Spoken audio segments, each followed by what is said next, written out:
tenemos también a Carme Chacón, la que fuera ministra de Defensa. Señora Chacón, aclárenoslo. Dice que los ministros no tienen ninguna, digamos, competencia sobre los ascensos de los tenientes. ¿Usted era ministra de Defensa entonces? Sí, sí. Hola, buenos días. Buenos días. Antes de nada, así es. Buenos días. Tuvo que salir el ministro a poner en su sitio a este diputado, que me parece que ayer tuvo una lamentable intervención. Yo creo que Defensa debe darle una disculpa a la comandante Cantero. Lo podía haber hecho hace 3 días, lo podía haber hecho ayer, todavía tiene días por delante y esperemos que lo hagan, porque lo que ha tenido que soportar de acoso y después de represalias merece una disculpa por parte de Defensa, y después merece que nos pongamos todos a trabajar. Yo, de hecho, he quedado con ella para hacerlo, para ver qué es lo que ha sucedido, qué es lo que no ha funcionado, a pesar de los esfuerzos que todos hemos hecho, para que tengamos un protocolo de actuaciones que pueda detectar y prevenir los acosos, no solo sexuales, sino también laborales, como los que ha sufrido Zaida en nuestras Fuerzas Armadas. Creo que se lo debemos a ella y, sobre todo, a las que hoy todavía existan y lo están sufriendo, porque no nos engañemos, no solo pasa a las Fuerzas Armadas, las mujeres no hablamos de oída de esto. El acoso está en el ámbito laboral, está en la familia, está también en las Fuerzas Armadas, pero Zaida ha sido especialmente valiente, porque en un cuerpo tan jerarquizado como las Fuerzas Armadas lo que ha hecho es mucho más difícil. Por eso creo que, además de no tener que oír ninguna intervención tan lamentable como la del diputado Ferrer, que conoce las Fuerzas Armadas y por lo tanto sabía que estaba diciendo algo que era completamente falso y por lo tanto manipulando la verdad, aparte de eso yo creo que debiéramos de forma urgente ponernos todos a trabajar sobre ese protocolo, y Defensa le debe unas disculpas a la comandante Cantera. ¿Tuvo que destituir usted algún alto cargo, algún alto mando por pues acoso durante su mandato? Sí, si hay algún delito especialmente repugnante, sin ninguna duda es este. Quiero dejar una cosa clara. Efectivamente, las Fuerzas Armadas están llenas de hombres de honor, y los hombres de honor no quieren hombres indignos dentro de sus filas. Eso que quede claro, son las primeras que no quieren acosadores en sus filas, porque eso daña el nombre de España, daña el nombre de la sociedad española, pero también daña el nombre de unas Fuerzas Armadas que no merecen ese daño. Y yo, en cuanto detecté el problema, y fue en más de una ocasión, vamos, la destitución fue fulminante. Yo recuerdo una carta que me llegó de unas alumnas de una residencia militar, donde de forma pormenorizada y firmada por muchas de ellas, me relataban cómo el director de la residencia, ese coronel, ponía en marcha todos los mecanismos posibles para poder después acosarlas, y efectivamente, cuando tenía ocasión, lo hacía. Y en cuanto me llegó, llamé al general responsable, hablé con él, le dije que tenía 3 horas para hacer una investigación a fondo, y cuando volvió, efectivamente, de lo que me contaba no había ninguna duda que eso era así. Y recuerdo además que cuando se marchaba, tratando de hacer como una broma, porque realmente la conversación había sido dura con él, me dijo: mira, es que a veces, ministra, los hombres somos un poco cariñosos. Y le dije: pues mire, el cariño le dice que se lo guarden para sus familias, porque las mujeres estamos muy hartas de frases como estas, y por lo tanto creo que en estos casos las destituciones tienen que ser fulminantes, y lo fue en el caso de este coronel, y también a la hora de dar de baja de la orden de San Hermenegildo a otro responsable por el mismo, insisto, un delito que repugna a la sociedad española, pero que repugna también en el seno de las Fuerzas Armadas, y por eso hay que acabar con él. Y como el caso de Zaida, que se falla la sentencia en marzo de 2012, es decir, el gobierno socialista ha salido ya del gobierno y está ya el Partido Popular. En ese momento te das cuenta que, a pesar de todos los esfuerzos, porque nosotros teníamos el Observatorio de la Mujer, aprobamos la Ley de Derechos y Deberes, el Observatorio de la Vida Militar, bueno, pues a pesar de todos estos esfuerzos, si el caso Zaida se ha dado, significa que hay que hacer más cosas. Y yo espero que se ponga el Partido Popular a trabajar con todos, hagamos ese protocolo de detección y de prevención, porque es evidente tras este caso que es necesario. Nosotros hace unos meses llevamos una proposición no de ley con un protocolo de este tipo, el Partido Popular lo votó en contra, pero creo que esta vez vamos a conseguirlo, que después de este caso y de lo que ha sucedido, yo creo que el Partido Popular va a tener ganas de trabajar con nosotros en un protocolo que, insisto, desgraciadamente sigue siendo necesario. Y en las Fuerzas Armadas más, porque son 4 garbanzos negros, como bien explicaba el marido de Zaida, pero esos 4 garbanzos negros acaban llevando mal nombre a las Fuerzas Armadas, que no Zaida, que quede claro que no es Zaida. Zaida ha sido la valiente, que ha sido capaz de soportarlo y de denunciarlo, y además que tuvo una sentencia a favor. Lo que hay que detectar es esos garbanzos negros y acabar con ellos. Vamos a preguntarle al abogado de Zaida hasta qué punto los ministros son responsables o no. ¿Se puede frenar el ascenso de alguien que ha sido ya condenado dentro del ejército? Mira, Susana, lo primero que tengo que hacer es discrepar completamente con la interpretación que nos está dando la exministra, por una sencilla razón. Es cierto que al coronel Lezcano no le ascendió la ministra, le ascendió el GEME. Bien. Partimos de esa verdad incuestionable. Pero ascendió el GEME al coronel Lezcano previa aprobación de la ordenación para el ascenso que realizó la ministra. Con lo cual, la ministra, responsabilidad por parte de Carme Chacón. La ministra entiendo que es plenamente responsable del ascenso del coronel Lezcano.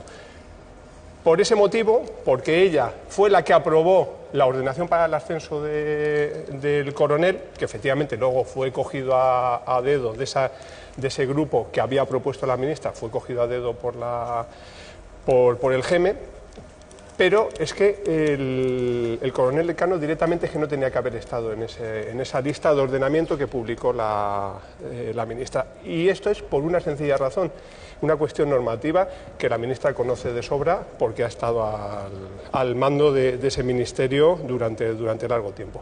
El artículo 111 de la Ley de la Carrera Militar, que promulgó su jefe, el señor Zapatero, establece que la ministra de Defensa podrá acordar el pase a la situación de suspenso en funciones de cualquier militar que esté imputado por un delito. De cualquier militar que esté imputado. La ministra de Defensa ha acordado el pase a suspensión de militares por haber sustraído 400 euros de la caja del Ministerio de Defensa. El artículo 111 establece además que la ministra podrá acordar a continuación de suspender en funciones a ese mando su cese en el destino. Por supuesto, la ministra ni acordó el suspenso en funciones del coronel Lezcano, ni acordó no quiero que nos entretengamos mucho en este asunto, luego, porque creo que lo que tenemos que hacer es mirar adelante, pero sí que le tengo que dar la opción de responder a si quieres te transmito las fechas, porque las fechas sí que son muy relevantes, las tengo aquí apuntadas. La denuncia Zaida la interpuso en junio del 2010. Las actuaciones se elevaron a sumario el 15 del 11 del 2010. Hubo un auto de procesamiento el 3 de marzo del 2011 y al coronel Lezcano se le ascendió en julio del 2011, 4 meses después de que se hubiera producido el auto de procesamiento, con el añadido de que además el mismo artículo 111 de la Ley de la Carrera Militar establece que en situación de suspenso en funciones se permanecerá inmovilizado en el puesto que ocupe en el escalafón, no pudiendo por tanto ascenderse, con lo cual entiendo que la responsable máxima del ascenso del coronel Lezcano es la ministra de Defensa. Señora Chacón, por alusiones. Bueno, pues mire, yo voy a empezar por decirle que no quiero entrar en polémica ninguna, que respeto además el trabajo que ha hecho el abogado, porque sé la fuerza que le ha dado a Zaida para llevar adelante todo este tema, pero lo que sí que le recuerdo es que es una junta la que ejerce la evaluación y además por antigüedad estos ascensos son automáticos y no llegan al ministro. En cualquier caso, la sentencia que condena a este coronel, le recuerdo que es de marzo de 2012, y que nosotros hemos salido ya del gobierno, pero insisto, no quiero polemizar, entre otras cosas, porque sé la fuerza que le ha dado a Zaida para llevar esto para adelante. Y como entenderá, cada vez que a mí me llegó, como es evidente y están los casos ahí, un caso como este, el de Zaida nunca llegué a conocerlo, pues las destituciones eran fulminantes, porque sí que le quiero decir a este abogado, y le insisto, las mujeres no hablamos de oído, y por lo tanto tenemos una especial responsabilidad allá donde estemos en combatir el acoso sexual y el acoso laboral. Bueno, pues, y así lo hice. Y además lo hice en unas Fuerzas Armadas que merecen respeto, y para respetarlas ellos son los primeros, quiero recordarle, que no quieren hombres indignos en sus filas que les hagan lo que le han hecho a Zaida. ¿Funciona la justicia militar, abogado? ¿Ha funcionado en el caso de Zaida? La justicia militar funciona a plena satisfacción cuando les dejan. El problema de la justicia militar, que es, a mi juicio, impoluta y que además reprende con absoluta y total dureza este tipo de cuestiones. El problema es que a la justicia militar no le llega la información que nos puede llegar, por ejemplo, a nosotros en un despacho especializado en derecho militar. De cada 100 casos que se pueden producir de acoso sexual, de acoso laboral en el mundo de las Fuerzas Armadas, a un tribunal pueden llegar 2. Como mucho, es que la cuantía es absolutamente ínfima. En esta proporción influyen una serie de cuestiones. A mi juicio, una de las más importantes es el miedo. El miedo al superior, el miedo a cómo me va a repercutir esto y, sobre todo, la temporalidad con la que afrontan muchos miembros de las Fuerzas Armadas su relación con el Ministerio de Defensa. No hay que olvidar que el Ministerio de Defensa es la ETT más grande que hay en España ahora mismo. Un porcentaje elevadísimo de los miembros de las Fuerzas Armadas son temporales. A mí me ha pasado el caso concreto de una militar, madre monoparental, quiere decir que se encarga ella misma de su hijo porque el padre pues cogió la puerta y se fue, y ella tiene que sostener día a día a su hijo, que está sufriendo acoso sexual por parte de su mando, y que ese mando, precisamente, por un sistema que integraron a través de la ley de la carrera militar que se estableció en el gobierno Zapatero, ese mando resulta que le tiene que calificar a esa soldado que está sufriendo el acoso sexual de ese mismo mando, le tiene que calificar para la renovación de su contrato de trabajo, con lo cual el pan de sus hijos depende de tolerar ese acoso sexual. De tragar efectivamente, porque inmediatamente, abusos, en el momento en el que ella levante la voz para denunciar eso, si no se ve absolutamente respaldada por sus mandos, y en el caso de la capitán Zaida Cantero eso no se produjo, inmediatamente eso le va a producir que se le limite el contrato. Es evidente que tenemos muchísimo trabajo por delante. Vamos a escuchar lo que dijo Zaida en juicio. Estaba nerviosa y no es para menos porque había tenido que aguantar perlas tremendas por parte de su acosador, el comandante Lezcano. En diciembre de 2008 hay unas maniobras beta. Había un pique profesional, una competencia profesional muy grande entre los dos batallones. Se producen unos hechos infantiles, si se quiere, pero que la capitán Cantera se tomó como una ofensa personal hacia ella, por parte mía. Tiraban unos petardos de ruido para despertarles, y en una tienda, con un spray de estos que se compran en los chinos, de letras que se borran, pusieron: Zaida, no vuelvas. La idea era, en plan broma, decirle: Zaida, no vuelvas a incordiar, pero no les dio tiempo a ponerlo de incordiar. No iba contra ella, no era con afán de molestarla, no era con afán de menosprecio hacia ella, sino simplemente era en el contexto que estábamos. Y a partir de ahí fue a por mí. Fue a por mí, empezó un acoso moral, una persecución y un hostigamiento hacia mi persona, y me cogió un odio enfermizo. Ella me falta el respeto pública y gravemente cuando yo le llamo la atención por una falta de... Bueno, estaba con las manos en los bolsillos, en una forma que no es adecuada a una oficial, creo yo, y no me saluda cuando paso delante de ella. Cuando ella se va al curso de transmisiones y, tal y como tenía previsto, no le dan 2 vacantes en el regimiento de transmisiones 21. Para ella es un desprecio terrible en esa guerra que se haya montado en su cabeza, porque yo no tenía ningún problema con ella. Ella me achaca a mí que no le dan las vacantes, que el coronel Acuña, ese concepto pasara de ser bueno a malo. Yo no tengo culpa de eso. Entonces fue a por mí y me puso la denuncia. Después de una persecución terrible de 2 años. Me he sentido hostigado, perseguido, acosado moralmente y machacado por esa persona. La capitán Cantera da miedo a todo el mundo. Pero es que da miedo una capitán como ella, que es una persona narcisista, una persona prepotente, una persona visceral, una persona que no admite que le llamen la atención, una persona que no admite que alguien le lleve la contraria, porque ella piensa que por ser mujer tiene derecho a todo. Y hoy, por desgracia, vivimos un contexto social, y yo puedo ser el ejemplo, donde sin hacer nada, donde después de haber sufrido un acoso moral y una persecución terrible durante 3 años, me veo hoy en esta sala sufriendo un juicio y después de haberme arruinado mi vida y la de mi familia. Usted habla con cualquier sargento, y cualquiera le dirá que la capitán Cantera me odiaba a muerte, que me insultaba, que me vejaba. Jamás, ni a la capitán Cantera, ni a ninguna mujer militar le he insinuado nada del tipo de atractivo, relación personal, absolutamente nada. ¿El café dónde lo tomaron? En el bar del tren. En el bar del tren, es decir, en el vagón cafetería. Afirmativo. En el vagón de cafetería usted, y diga sí o no, la incomodó, la miró a los pechos, que es de lo que le están acusando, la atosigó. Eso es una aberración. Eso es absurdo. Además de usted y la capitán Cantero, de la capitán Cantero, y de usted había más gente en la cafetería La cafetería del bar Valencia-Madrid va siempre a tope. Vamos a ver, la capitán Cantera, que usted ya le han leído los hechos y ha leído la denuncia, dice que en el transcurso de esa reunión usted con la mano le tocó la pierna, incluso llegó casi hasta los genitales. En octubre del 2008 golpeó a la capitán Cantera, la llamó niñata. Ni golpeé a la capitán Cantera ni la llamé niñata.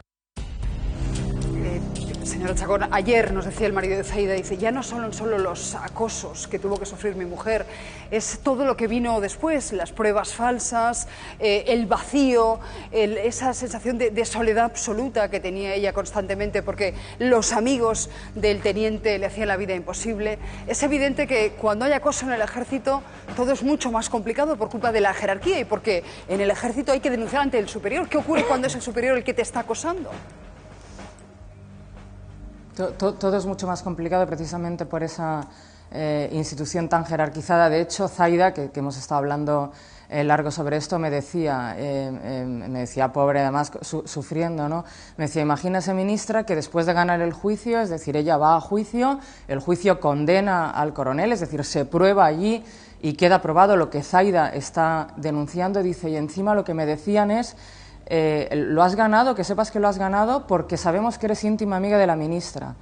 Es decir, no solo a mí, Zaida no me conocía de nada, sino que lo que le estaban diciendo es no porque sea verdad, no porque se haya hecho justicia, sino porque eres amiga de la ministra. O sea que ni después de que se fallara y se probaran todos los hechos que denunciaba, sus propios compañeros, bueno, ella me habla de compañeros de promoción, en este caso del acosador, se lo aceptaban, ¿no? Por lo tanto, sabemos que hemos hecho esfuerzos y sabemos que todavía hay que hacer más, precisamente porque es mucho más difícil lo que ha hecho Zaida y su valentía, por lo tanto, vale mucho más por la jerarquización de las Fuerzas Armadas y por la muy directa dependencia que tienes de tu superior cuando te está sucediendo el acoso. No obstante, como sabe, pasa en otros lugares, ¿no? En el ámbito laboral también, cuando tu contrato depende precisamente de quien está acosando, bueno, pues los protocolos de detección y de prevención tienen que ser mayores y mejores. Y ese es el trabajo que tenemos por delante. Yo sé que difícilmente podremos compensar el sufrimiento de tantos años de Zaida, pero me parece que es lo mínimo que le debemos, además, insisto, de las disculpas de defensa que espero que lleguen, francamente. Pues, ministra, o exministra, no sé si uno es ministro por toda la vida, es decir, si el cargo, el título se le puede, digamos... Bueno, en esto, Susana, siento responsabilidad, me parece que lo es de todos, ¿no? Conocemos el caso, después de tener una sentencia en marzo de 2012, Zaida sufre otro nuevo acoso, que es el acoso laboral, y por lo tanto hay que actuar, y siento que tengo trabajo todavía por delante, y lo voy a hacer, y sé que es mucha gente y toda la sociedad española la que nos empuja a favor de hacerlo, y bueno, pues creo que se lo debemos. Yo lo siento así. Carme Chacón, 44 años, hoy su cumpleaños, enhorabuena y gracias de verdad por atendernos. La veo bien informada. Muchas gracias, Susana.